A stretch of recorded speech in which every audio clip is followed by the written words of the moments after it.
बिस्मिल्लाहिर्रहमानिर्रहीम। ताज़ा चूना लें जो मिलावट से पाक हो। जितना चूना हो इसका 20वां हिस्सा मीठा सोडा लें, आपस में मिला लें। चंद कतरे पानी के डालकर मिक्स करें और हाथ पाँव, गर्दन, हाथ, चेहरे पर कहीं भी मसा हो इस पर माचिस की तीली से इस तरह लगाएं कि आसपास न लगे। मसे को अच्छी तरह लेप कर दें और हाँ, ये ख्याल रहे कि फैले ना, वरना जल्द को भी नुकसान देगी। हाँ, मसे की जड़ में एहतियात से लगाएं।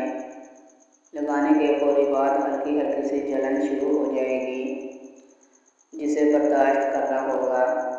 2 घंटे बाद इस पर 1 कतरा पानी लगा दें, फिर ऐसे ही छोड़ दें।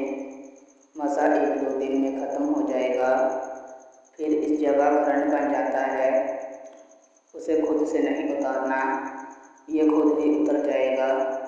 अगर वक़्त से पहले उतर जाए तो इस पर कोई भी ज़ख्म की दवा लगा सकते हैं, इंशाअल्लाह निशान भी नहीं पड़ेगा।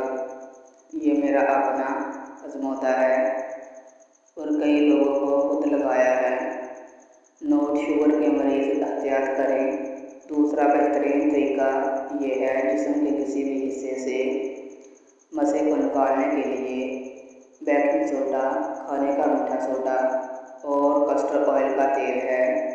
2 चम्मच मीठे में 1 चम्मच कस्टर्ड ऑयल शामिल करके इस मरकब को मसे पर लगाएं। रोज़ाना 2 से 3 बार लगाएं और इस वक्त तक मसे पर लगाते रहें जब तक मसा खुद ही ख़त्म ना हो जाए।